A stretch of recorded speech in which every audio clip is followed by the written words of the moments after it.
അലൈക്കും. So guys, ഇന്ന് ഞാൻ ഒരു half day in my life ആണ് ഷൂട്ട് ചെയ്തിട്ടുള്ളത്. മേ ബി ഇതിന്റെ ഫസ്റ്റ് ലോങ് വീഡിയോ ആയിരിക്കും കേട്ടോ. ചിലപ്പോഴേ ഞാനിത് ലോങ് വീഡിയോ ആയി പോസ്റ്റ് ചെയ്യുള്ളൂ. മോർണിംഗ് എണീറ്റുടനെ പീസ്ഫുൾ ആയി ഡെയിലി പ്ലാൻ ചെയ്യുക, അതാണ് ഫസ്റ്റ് ചെയ്യുന്ന കാര്യം. ഇന്നൊന്നും ഇത് ചെയ്യാറില്ല, ജസ്റ്റ് ഒരു പ്രൊഡക്റ്റീവ് ആയിട്ട് മോർണിംഗ് തോന്നുന്ന ദിവസങ്ങൾ മാത്രം. ഗൈസ്, പിന്നെ ഇതുപോലെയുള്ള ഡേ ഇൻ മൈ ലൈഫ് പോലുള്ള വീഡിയോസ് ഒക്കെ വേണമെങ്കിൽ ഒന്ന് കമന്റ് ചെയ്യുക. കമന്റ് ചെയ്യാൻ പറ്റിയ ഫാമിലി മെമ്പേഴ്സ് ഒന്നും എനിക്കിപ്പോൾ ആയിട്ടില്ല. സോ നിങ്ങളൊക്കെ ഒന്ന് സപ്പോർട്ട് ചെയ്താല് എനിക്കൊരു ഫാമിലി മെമ്പേഴ്സ് കുറെ ആവുമല്ലോ. ഗിവ് അവേ ചെയ്യുന്ന കുറെ കമന്റ്സ് കണ്ടു. അതിനുള്ള ക്വാണ്ടിറ്റി ഓഫ് ഫാമിലി നമുക്ക് ആയിട്ടില്ല കേട്ടോ. അപ്പൊ നിങ്ങൾ സപ്പോർട്ട് ചെയ്താൽ നമുക്കൊരു ഗിവ് അവേ ഒക്കെ പ്ലാൻ ചെയ്യാൻ പറ്റും. ഒരു 1K ആവുമ്പോൾ നമ്മൾ ഡെയിലി പ്ലാൻ ചെയ്ത് കഴിഞ്ഞതിന് ശേഷം ബ്രേക്ക്ഫാസ്റ്റ് ഉണ്ടാക്കാൻ പോവാണ്. ഓവർനൈറ്റ് ഓട്സ് പോലെ ഓവർനൈറ്റ് നമ്മൾ ഇങ്ങനെ ഫ്രിഡ്ജിൽ വെച്ചിട്ട് ഉണ്ടാക്കുന്ന വേറൊരു സാധനമാണ് കേട്ടോ. പേഴ്സണലി എനിക്ക് തോന്നിയത് it's so tasty and healthy.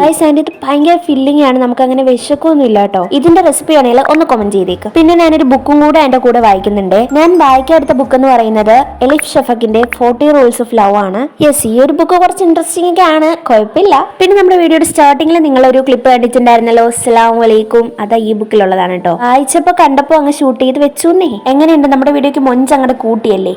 പിന്നെ ഗൈസ്, നമുക്കൊരു 8 മണിയൊക്കെ ആകുമ്പോഴത്തേക്കും SPCയുടെ ആക്ടിവിറ്റി ഉണ്ട്. അപ്പോൾ അതിന് വേണ്ടി പോകണം. പിന്നെ ഞാൻ അതിന് വേണ്ടിയിട്ട് ഡ്രസ്സൊക്കെ മാറ്റിയിട്ട് SPCയുടെ ആക്ടിവിറ്റിക്ക് പോയിട്ടുണ്ടായിരുന്നു. ഒരു ക്ലിപ്പും കിട്ടിയിട്ടുണ്ടായിരുന്നില്ല, ഒരു ക്ലിപ്പും എടുത്തിട്ടുണ്ടായിരുന്നില്ല. പിന്നെ മുന്നേ എപ്പോഴോ SPCയുടെ ഒരു ക്ലിപ്പ് എടുത്തിട്ടുണ്ടായിരുന്നതാണ് ഞാൻ ഇതിനകത്ത് ആഡ് ചെയ്തിട്ടുള്ളത്. ഇന്നത്തെ ക്ലിപ്പല്ല കേട്ടോ, അത് എസ്പെഷ്യലി എടുത്ത് പറയാം. ഹോളിഡേയ്സിൽ ഉച്ചയ്ക്ക് ലഞ്ചിന് എൻ്റെ എന്തെങ്കിലും ഒരു കൈ വരണം കേട്ടോ, എങ്കിലേ എനിക്കൊരു സമാധാനമുള്ളൂ. ഞാൻ എവിടെയും കണ്ടിട്ടില്ലാത്ത പൊട്ടറ്റോ ഫ്രൈ ആണ് ഉണ്ടാക്കാൻ പോകുന്നത്. പിന്നെ ഞാൻ ഈ റെസിപ്പി നിങ്ങളോട് റിക്വസ്റ്റ് ചെയ്യില്ല, വേണമെങ്കിൽ ഒന്ന് ചെയ്ത് നോക്കിക്കോളി. ബിക്കോസ് ഇത് എല്ലാവർക്കും അറിയാവുന്ന ഒരു കാര്യം തന്നെയാണ്. പിന്നെ നിങ്ങൾ പൊട്ടറ്റോ മസാല പുരട്ടുന്നതിന് മുന്നേ കുറച്ച് വെള്ളത്തിൽ ഉപ്പിട്ടിച്ച് അതിനകത്തോട്ട് കുറച്ച് നേരം ഇട്ട് വെക്കണം കേട്ടോ. അത് കഴിഞ്ഞ് ചോറും കറികളും കൂട്ടിയിട്ട് ഞാൻ കഴിച്ചു. പിന്നെ ദേ ആരും ആ പപ്പടത്തെ ഒന്ന് തുറച്ച് നോക്കണ്ട, ഞാനും മയും കൂടെ ഒന്ന് ചുട്ടു പരീക്ഷിച്ച് നോക്കിയതാ. സംഭവം ടേസ്റ്റ് ഉണ്ടായിരുന്നു. അപ്പം അതൊക്കെ തന്നെ.